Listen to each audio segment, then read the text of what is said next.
Good morning बच्चों। Next disease आज लेंगे मलेरिया। चैप्टर 8 चल रहा है, human health and diseases.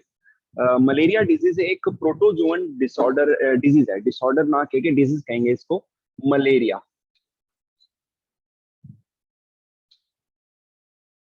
Malaria एक प्रोटोजोअन डिजीज है और प्लाज्मोडियम के द्वारा ये डिजीज होती है। जो पैथोजन है इस डिजीज का वो प्लाज्मोडियम है। अच्छा, प्लाज्मोडियम में भी अलग अलग वेरिएंट है जो अलग अलग मलेरिया कॉज करते हैं। जो मोस्ट जैसे कि प्लाज्मोडियम वाइवेक्स, ठीक है। इसके अलावा जो मैलिग्नेंट मोस्ट मैलिग्नेंट है वो है plasmodium falciparum. Plasmodium falciparum.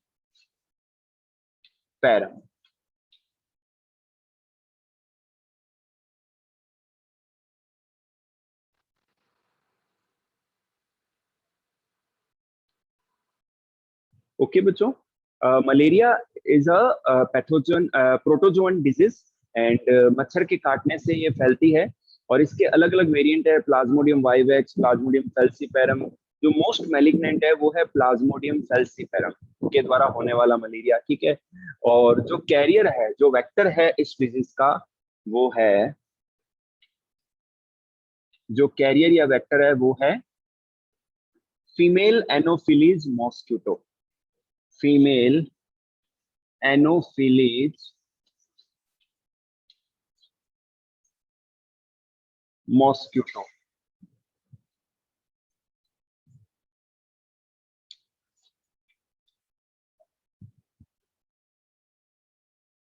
female anopheles mosquito is the vector or carrier of this pathogen। Okay बच्चों, ऑफ दिस डिजीज। बच्चों जो प्लाज्मोडियम है इसका जो लाइफ साइकिल है वो दो होस्ट के अंदर कंप्लीट होता है। एक होस्ट मच्छर है, मॉस्किटो है, और सेकंड होस्ट है ह्यूमन। तो दो होस्ट हैं इसमें। इसमें जो ए सेक्सुअल फेज है वो ह्यूमन के अंदर कंप्लीट होती है, और जो सेक्सुअल फेज है इट कंप्लीट्स इन मॉस्किटो। ये मॉस्किटो के अंदर कंप्लीट होती है। तो यहाँ मैं एक डायग्राम ड्रॉ कर रहा हूँ, आप साथ में ड्रॉ करें इस साइकिल को। ये क्वेश्चन 5 मार्क्स का बन सकता है, बोर्ड एग्जाम में आता है ये। और डायग्राम में सारी कहानी इसमें आपको एक्सप्रेस होगी और सब कुछ एक साथ डायग्राम में समझ में आएगा। तो आप साथ साथ में ड्रॉ भी करना।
बच्चों ये एक लाइन डायग्राम है मलेरिया के मलेरियल पैथोजन के लाइफ साइकिल के लिए। ये एनसीईआरटी बुक में भी मेंशन है और बहुत ही अच्छे से दे रखा है एनसीईआरटी बुक में भी। और 5 मार्क्स का ये क्वेश्चन बन सकता है। जनरली क्या होता है कि जब एक फीमेल एनोफिलीज मॉस्किटो किसी पेशेंट को, किसी मलेरियल पेशेंट को काटता है तो वो उसके ब्लड को सक करता है। तो उसके ब्लड के अंदर जो पैरासाइट है, जो प्लाज्मोडियम है, वो ब्लड मील के साथ में मॉस्किटो के अंदर आ जाता है। और फिर ये मॉस्किटो जब किसी हेल्दी व्यक्ति को काटता है, तो मॉस्किटो बाइट ह्यूमन, है ना। तो जब किसी हेल्दी व्यक्ति को काटता है तो उसके ब्लड में प्लाज्मोडियम को रिलीज कर देता है, उसकी स्पोरोजोइट फेज को, जो कि डिप्लॉयड फेज है। अब ये जो स्पोरोजोइट है ब्लड में जाते हैं, ब्लड से सबसे पहले जाते हैं लीवर के अंदर, और लीवर के अंदर जाकर ये लीवर की सेल्स के अंदर बार बार मल्टीप्लाई होते हैं, और इस स्टेज को हम साइजोन्स कहते हैं। फिर एक टाइम के बाद ये लीवर सेल से रिलीज होते हैं, लीवर सेल को रप्चर करके फिर ये आ जाते हैं ब्लड के अंदर। अब ब्लड के अंदर ये फिर मल्टीप्लाई होते हैं, और आरबीसी के अंदर, ये ब्लड के अंदर आरबीसी में ये इन्फेक्शन करते हैं, और आरबीसी के अंदर ये मल्टीप्लाई करते हैं, ठीक है।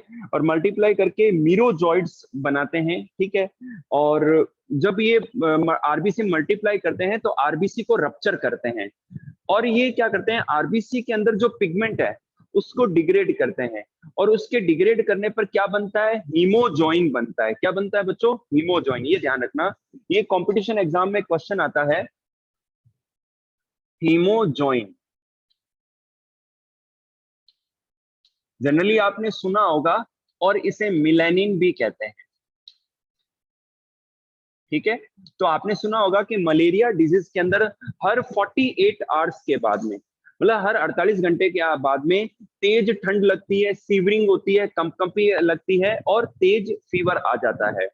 ऐसा इसलिए होता है कि हर 48 आवर के बाद में जब आरबीसी रप्चर होती है, जो प्लाज्मोडियम की जो स्टेजेस है उसके मल्टीप्लाइकेशन के कारण से, तो उसमें आरबीसी रप्चर होती है, और रप्चर होके जो पिगमेंट है वो डिग्रेड होके हीमोजॉइन और मिलेनिन बनाते हैं। तो हीमोजॉइन जो केमिकल है वो रिलीज होता है, और आरबीसी के रप्चर होने और हीमोजॉइन के रिलीज होने के कारण से हर 48 आवर के बाद में सीवरिंग होती है, तेज फीवर आता है। ओके बच्चों, तो ये कंपटीशन में क्वेश्चन बनता है कि ऐसा क्यों होता है, सीवरिंग क्यों होती है, तेज फीवर क्यों होता है, क्योंकि आरबीसी के रप्चर करने पर हीमोजॉइन रिलीज होता है, और इस वजह से, ठीक है। इसके बाद में आरबीसी में बार बार मल्टीप्लाई करते करते ये क्या बनाते हैं, गैमेट्स बनाते हैं, गैमेटोसाइट्स बनाते हैं। अच्छा, यहाँ जो आरबीसी में जो स्टेज है इसे मीरोजॉइड कहते हैं। फिर इनसे आरबीसी के अंदर ही, अच्छा ये ए सेक्सुअल फेज है, आरबीसी के अंदर ही फिर गैमेटोसाइट्स बनते हैं, मेल एंड फीमेल गैमेटोसाइट्स बन जाते हैं। अब ये ब्लड में आ गए। अब जब एक मॉस्किटो उस पेशेंट को कट करेगा, काटेगा, तो उसके ब्लड के साथ में, ब्लड मील के साथ में ये जो गैमेटोसाइट्स हैं ये आ जाएंगे। तो ये पहले स्टमक में एंटर होंगे, फिर इंटेस्टाइन के अंदर, इंटेस्टाइन के अंदर मेल एंड फीमेल जो गैमेट्स हैं उनका फ्यूजन होगा, फर्टिलाइजेशन होगा, इससे जायगोट बनेगा, और फिर आगे की जो स्ट्रक्चर है वो ग्रो होगी। फिर उसे हम जो डिप्लॉयड स्टेज है उसे स्पोरोजॉइड्स कहते हैं। ये स्पोरोजॉइड अब ट्रेवल करके सलाइवरी ग्लैंड्स में आ जाएंगे मॉस्किटो के। अब ये मॉस्किटो अगेन जब किसी हेल्दी व्यक्ति को काटेगा तो इन स्पोरोजॉइड्स को रिलीज कर देगा हेल्दी व्यक्ति के बॉडी के अंदर।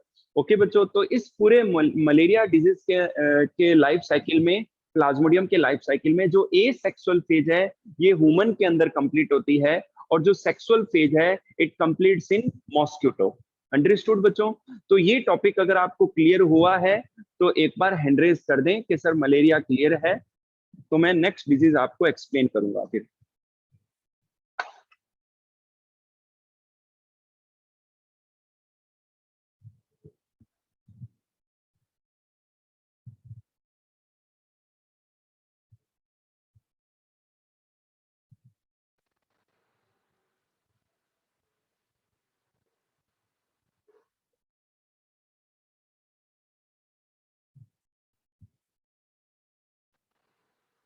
ठीक है बच्चों, तो मैं नेक्स्ट डिजीज अब आगे कंटिन्यू करता हूँ।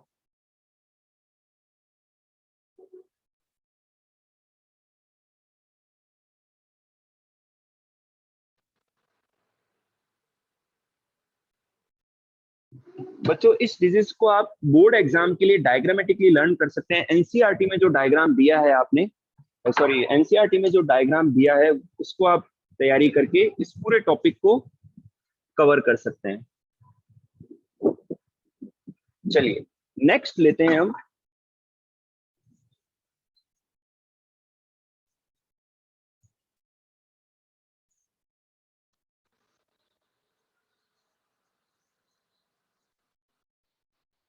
रिंगवर्म, एक तो रिंगवर्म समझना है।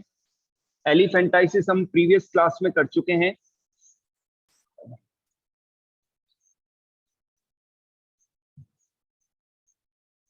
रिंगवर्म और एक डेंगू का भी मैंने कहा एक्सप्लेन कर देते हैं, और चिकनगुनिया। ठीक है,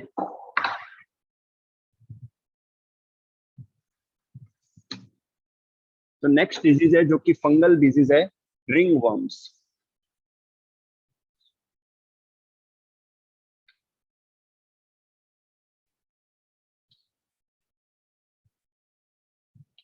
रिंगवर्म्स में बच्चों अलग अलग जेनेरा के जो फंगाई हैं वो रेस्पॉन्सिबल है। माइक्रोस्पोरम, सेकेंड है ट्राइकोफाइटोन, ट्राइकोफाइटोन।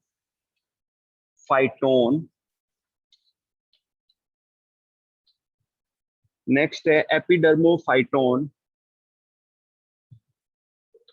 एपिडर्मोफाइटोन।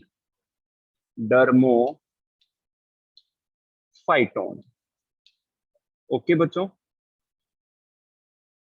अच्छा नेक्स्ट लेते हैं चिकनगुनिया, एक साथ एक्सप्लेन करता हूं इनको। चिकनगुनिया, चिकन, ये एक वायरल डिजीज है और 1970 में ये ज्यादा फैली थी। जो कैरियर है वो है एडीज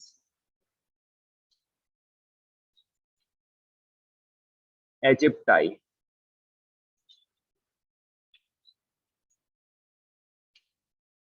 और नेक्स्ट लेते हैं डेंगू।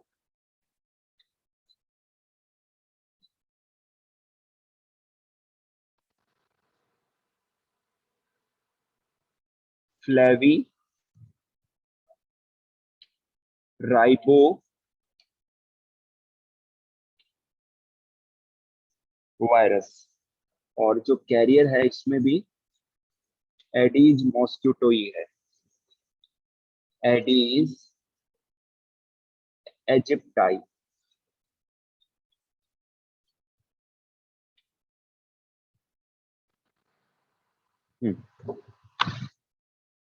हाँ, 12th क्लास ध्यान से देखिए आप लोग।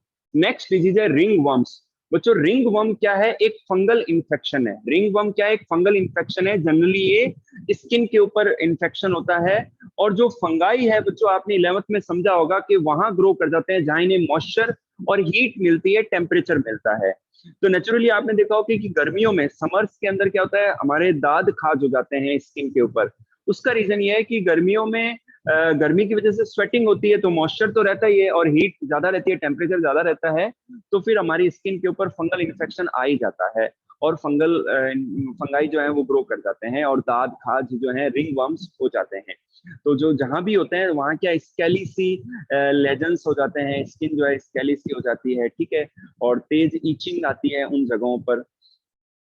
ओके बच्चों, तो रिंग वर्म्स जो है ये फंगल इन्फेक्शन है, और जनरली इसीलिए क्या है कि समर्स में specially after taking the bath, नहाने के बाद में भी पूरी बॉडी सुखाने, ड्राई करने के बाद ही हमें जो है कपड़े पहनने चाहिए, चेंज करने चाहिए, जिससे क्या है कि मॉइस्चर ना रहे और फंगल इन्फेक्शन ना हो। दूसरी बात, हमें अवॉइड करना चाहिए एक दूसरे के टॉवेल्स को यूज करने से, कपड़ों को यूज करने से, और कंघों को यूज करने से।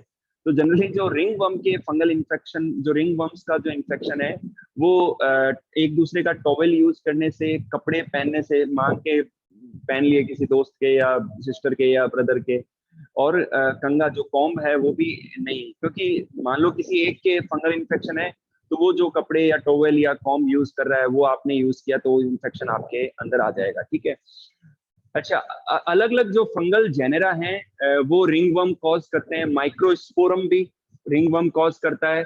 ट्राइकोफाइटोन जेनेरा के जो फंगाई हैं वो भी फंगल इन्फेक्शन कॉज करते हैं। एपिडर्मोफाइटोन ये जेनेरा के नेम है, ठीक है। तो इन 3 जेनेरा के जो फंगाई हैं स्पेशली वो रिंगवर्म कॉज करते हैं। सेकंड लेते हैं चिकनगुनिया।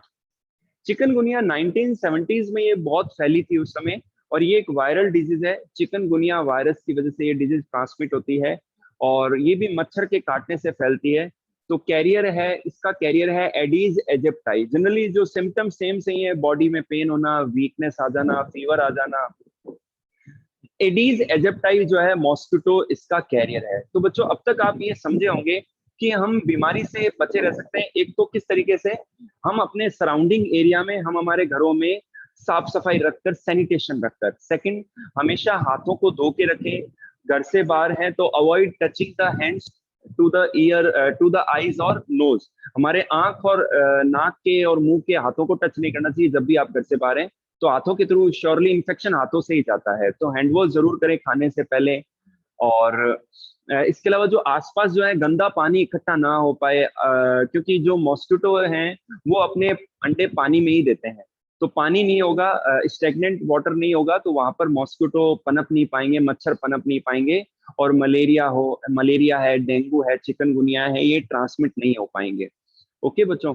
और नेक्स्ट पॉइंट ये है बैलेंस डाइट। आप जो खाना खा रहे हैं, मैं तो ये कहता हूँ 3 टाइम डिवाइड कर लें। सुबह ब्रेकफास्ट, दोपहर में लंच, एंड इवनिंग में डिनर। और आपकी जो डाइट ऐसी होनी चाहिए उसमें प्रोटीन भी हो, विटामिन भी हो, मिनरल्स भी हो, फैट भी हो, कार्बोहाइड्रेट भी हो, तो आपको प्रॉपर एनर्जी भी मिले, आपको बिल्डिंग मटेरियल भी मिले, और आपके मेटाबॉलिक रिएक्शंस को रेगुलेट करने वाले विटामिन और मिनरल्स भी मिले। तो श्योरली आप कभी बीमार नहीं पड़ेंगे। ठीक है, नेक्स्ट लेते हैं डेंगू वायरस, डेंगू बीमारी। जो डेंगू की जो बीमारी है, डेंगू जो डिजीज है, वो वायरस से ही होती है, जिसे हम जनरली डेंगू वायरस कहते हैं। और इसका नाम है फ्लेवी राइबो वायरस। क्या नाम है इसका? फ्लेवी राइबो वायरस नाम है। और ये भी एडीज एजिप्टाई मच्छर से ट्रांसमिट होता है। ठीक है, एडीज एजिप्टाई मॉस्किटो से ट्रांसमिट होता है। कई बार घरों के ऊपर पुराना सामान होता है, कूलर पड़े रहते हैं, उनमें बारिश का पानी इकट्ठा हो जाता है, तो वहां पर मच्छर पनपना स्टार्ट हो जाते हैं। तो इसको अवॉइड करें कि पानी इकट्ठा ना हो पाए घरों की छतों पर, आसपास के एरिया में। तो इससे काफी बीमारियों को कंट्रोल किया जा सकता है। जनरली बच्चों डेंगू डिजीज जो है, डेंगू डिजीज के अंदर भी फीवर आता है, वीकनेस आ जाती है, और जो प्लेटलेट्स हैं वो बहुत ज्यादा डाउन चली जाती है, प्लेटलेट्स बहुत कम हो जाती हैं। ठीक है, नेक्स्ट लेते हैं प्रिवेंटिव मेजर्स, कि अब क्या क्या करें कि हम बीमारियों से बच सकें। वैसे मैंने एक्सप्लेन तो कर दिया अभी बताते समय आपको डेंगू और चिकनगुनिया के बारे में, फिर भी पॉइंट्स के फॉर्म में समझ लेते हैं। प्रिवेंटिव मेजर्स, प्रिवेंटिव, इसे हम प्रोफाइलेक्टिक भी कहते हैं। प्रोफाइलेक्टिक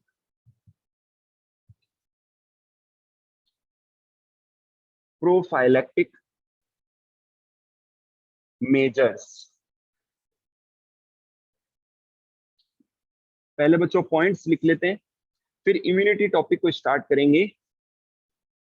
फर्स्ट पॉइंट है इसमें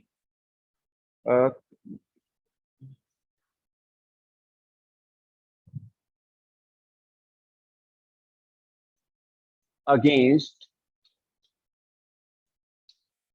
कम्युनिकेबल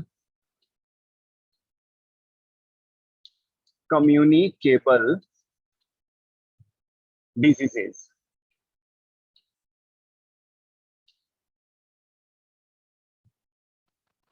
फर्स्ट एजुकेशन,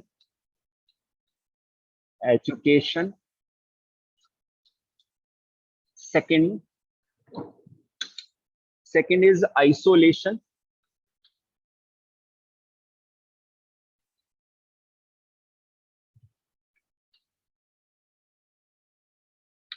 थर्ड है vaccination,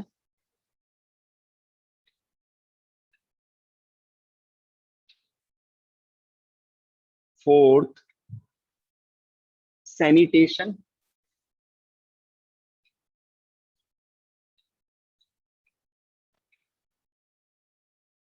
and fifth eradication of vectors, eradication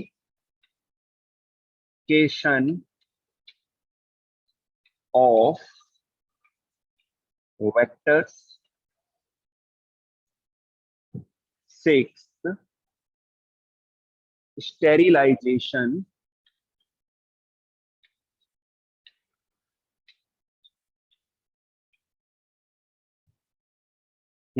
बच्चों ध्यान से देखिए आप लोग, प्रिवेंटिव और prophylactic measures against communicable diseases, कि जो कम्युनिकेबल डिजीज हैं उनके प्रिवेंटिव मेजर्स क्या हैं जिससे इन डिजीजेस को स्प्रेड होने से रोका जा सके। फर्स्ट लेते हैं एजुकेशन। बच्चों ये बहुत जरूरी है, एजुकेशन बहुत इंपॉर्टेंट है। बच्चों समाज में अलग अलग तबके हैं और सभी का लिविंग स्टैंडर्ड अलग है, खाने का जो स्टैंडर्ड है वो अलग है, सभी का अलग एक तौर तरीका है, ठीक है ना। लेकिन ये मान के चलें आप, एजुकेटेड जो लोग हैं, जो एजुकेशन, तो वो थोड़ा और ज्यादा क्या कहते हैं, उनका आईक्यू लेवल बढ़ जाता है, उनका लाइफ स्टाइल इंक्रीज हो जाता है, बढ़िया हो जाता है, और वो बेटर समझ पाते हैं डिजीज के फैलने से कैसे रोका जाए, ठीक है ना। आज ये कोरोना जो डिजीज है वो इतनी स्प्रेड क्यों हो गई है? कहीं ना कहीं इंडिया में उन लोगों की पॉपुलेशन इतनी है कि वो इस चीज को समझ ही नहीं पा रहे हैं कि डिस्टेंस रखना जरूरी है, सैनिटेशन जरूरी है, ठीक है, सैनिटेशन जरूरी है, मास्क लगाना जरूरी है, ठीक है। तो वो ये चीजें समझ ही नहीं पा रहे हैं, ठीक है ना। और शायद इसी वजह से फैल गया, नहीं तो इतना स्ट्रिक्ट लॉकडाउन था, अगर हर व्यक्ति इसको फॉलो करता तो शायद 1 या 2 महीने में पूरी डिजीज ही खत्म हो जाती। लेकिन ऐसा नहीं हुआ, डिजीज फैली। तो इसका कारण है प्रॉपर एजुकेशन होना नहीं है, और वो होना बहुत जरूरी है।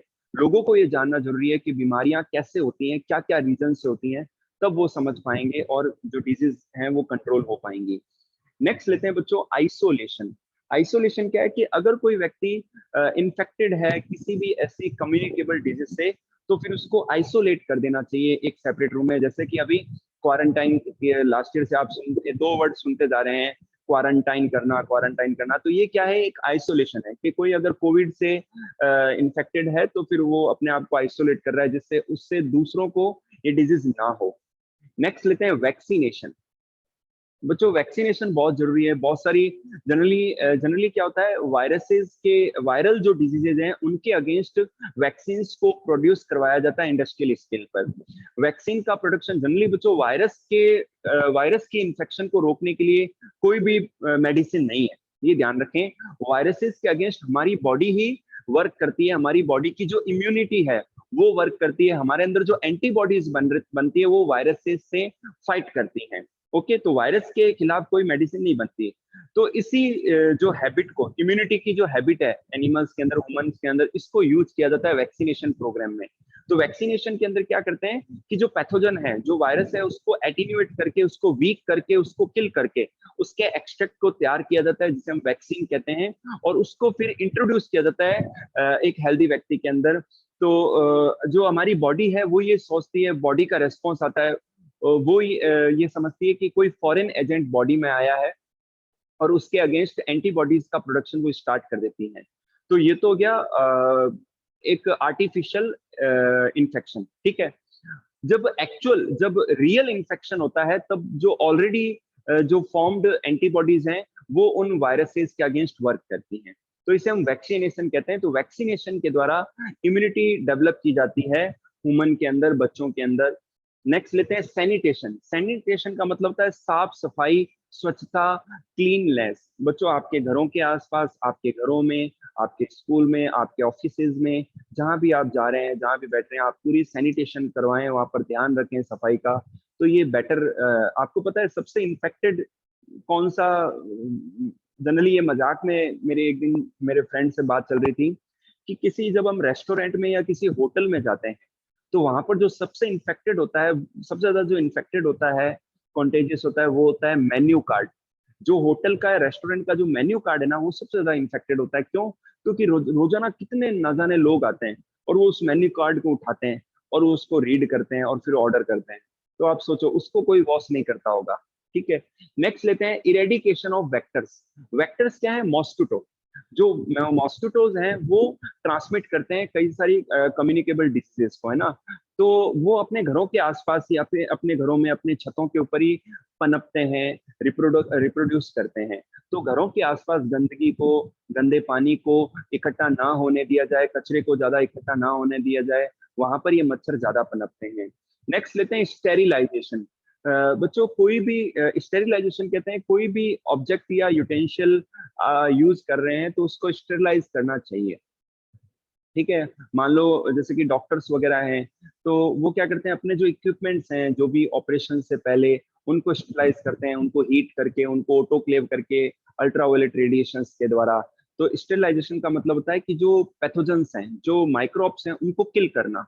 ठीक है, तो ये सब स्टेप्स फॉलो करके जो है प्रिवेंशन इजीली किया जा सकता है। बच्चों मैं आपको भी कह रहा हूँ कि अगर आप इस पेंडेमिक में भी अपने आप को बचाना चाहते हैं, बचाए रखना, इन्फेक्शन से बचाना चाहते हैं, तो कोशिश करें घर से बाहर अगर हैं तो अपने हाथों को आंख और नाक के टच ना करें और दूरी बना के रखें, 2 से 3 फीट डिस्टेंस रखें। कोई दिक्कत नहीं है अगर आप मास्क नहीं भी लगाते हैं, लेकिन आप ये चीज फॉलो करते हैं तो नेचुरली आप बच जाएंगे।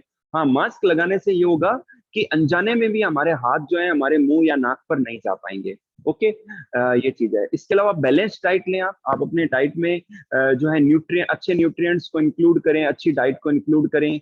और टाइम भले ही आप ज्यादा नहीं खा के लिमिट में लें आप, लेकिन वो आपकी बॉडी को इम्यूनिटी प्रोवाइड करवाएगा। ओके, और एक एक्सरसाइज जरूर करें आप। एक एक स्पोर्ट को, कोई एक गेम या स्पोर्ट है उसको इंक्लूड कर लें अपनी लाइफ के अंदर, और वीक में या रोजाना या 1 मंथ में आप जब भी टाइम मिले तो उसको जरूर करें।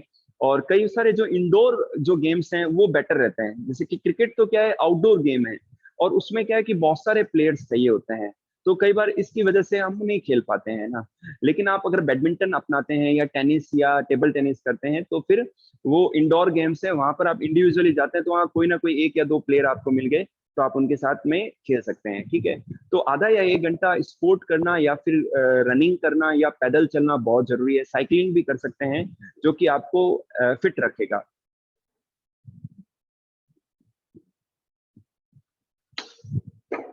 ट्वेल्थ क्लास, आज की क्लास में इतना ही करेंगे। अगर आपको कोई डाउट्स हैं तो आप पूछ सकते हैं।